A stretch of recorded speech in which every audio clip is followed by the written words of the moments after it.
Министерот за надворешни работи и надворешна трговија Тимчо Муцунски сподели дека го одбележале денот на Министерството.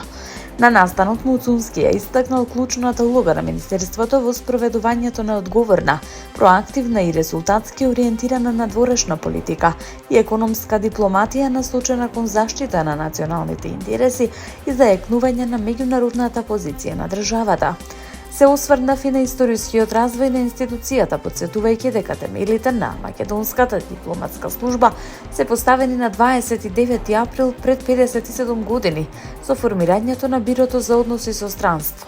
Иако историјатот на институцијата е релативно куст, нејзиниот придонес во градењето на современата македонска држава е немерлив, а улогата во нејзиното етаблирање во меѓународните односи пресудна, посочи тој во објава на социјалните мрежи. Осврнувајќи се на предизвиците, министерот посочи дека тие биле составен дел од развојот на дипломатската служба, но и мотив за уште поголема посветеност во остварувањето на стратешките цели на државата. Муцунски упати честитка до сите вработени поранешни колеги, нагласувајќи ја важноста на нивниот придонес во развојот на македонската дипломатија.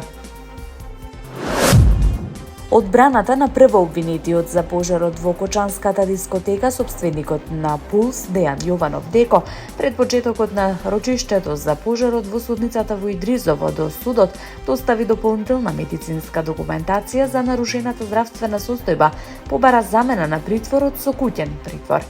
Нова жестоко реагираа родителите на загинатите што беа присутни во делот за јавноста, кои со висок тон почнаа да извикуваат: "Срамота, пуштете го, ние ќе му пресудиме." Бранителот на Деко, адвокатката Ивана Коцевска, со оглед дека обвинителството се уште не се произнело по предлогот за замена на притворот со мерка куќен притвор поради сериозно и алармантно влошување на неговата здравствена состојба, побара судот, како што вели, да покаже малку човечност и хуманост.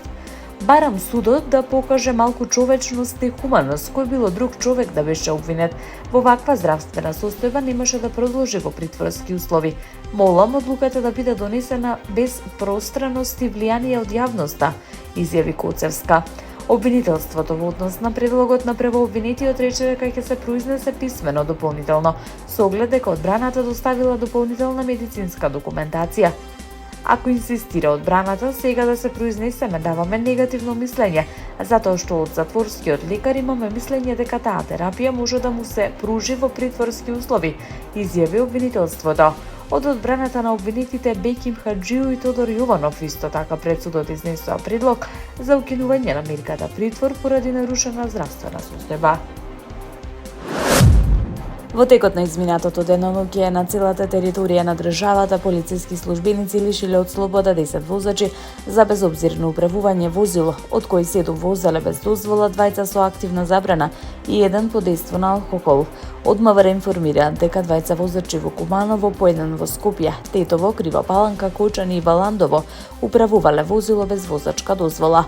По 1 возач во Охрид и Дебар управувале возило со активна забрана, додека 1 возач во Скопје управувал возило под дејство на алкохол.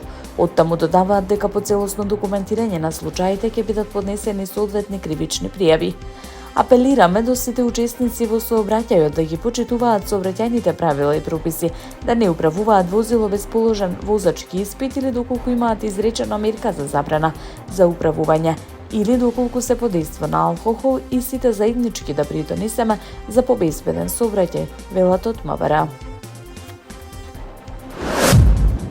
Петер Маѓар, идниот премиер на Унгарија, чија партија освои мнозинство во парламентот на изборите, нема да го поддржи изборот на поранешниот министер за надворешни работи Петер Сијарто за заменик председател на парламентот.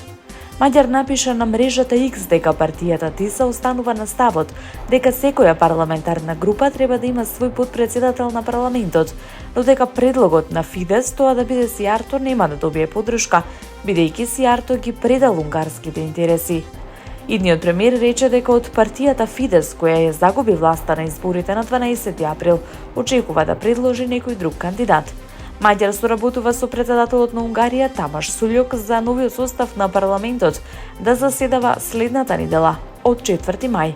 Формално да го избере за премиер целиот кабинет веројатно ќе биде финализиран до средината на месец мај. Питер Маѓар побара брз трансфер на власта за да може да ја преземе функцијата веднаш по парламентарната седница. Времето денеска сончево со мала до умерена облачност. Попладне ќе има локален развој на нестабилна облачност, со пороен дожд и појава на грмежи. Ќе дува слаб до умерен ветер од северозападен правец, соопшти управата за хидрометеоролошки работи. Во Скопје сончево време со слаб до умерен ветер од северозападен правец. Утре под влијание на влажна и постудена воздушна маса ќе биде облачно, со врнежи од дожд кои наместа ќе бидат пообилни. Поради продор на постуден воздух од север, врнежите од дожд на планините ќе преминуваат по врнежи од снег. Од петок до крајот на неделава ќе се задржи и променливо облачно и нестабилно време, со повремени врнежи од дожд. Ќе дува умерен до засилен ветер од северен правец, кој повремено ќе надминува брзина од 60 км на час. Температурата ќе биде во опаѓање. Утринската наместа ќе се спушти под нулата.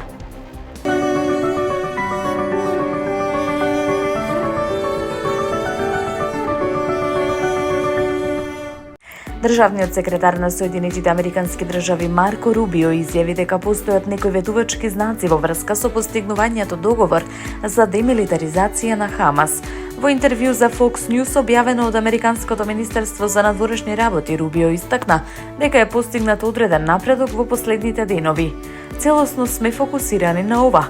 Постигнат е одреден напредок и покрај јавните пораки на Хамас, но на крајот тоа мора да се оствари. Се надеваме дека ќе имаме добри вести во наредните денови, рече Рубио.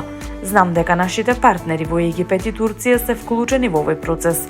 Во текот на викендот имаше некои ветувачки знаци дека се приближуваме кон договор за нивна демилитаризација. Тоа мора да се реализира. Целиот овој проект ќе успее само ако Хамас е демилитаризиран. Додека тоа не се случи, се е под знак прашалник, додаде државниот секретар. Рубио одби директно да одговори на прашањето дали Соединетите Американски држави би го поддржале Израел во продолжувањето на воените операции во случај да не се постигне договор за демилитаризација. Според два извори од Хамас, првите директни разговори меѓу САД и Хамас по прекинот на огнот во Газа, договорен во октомври, се одржале кон средината на април. Разговорите биле дел од напорите за унапредување на кревкиот договор, постигнат со посредство на Соединетите Американски држави.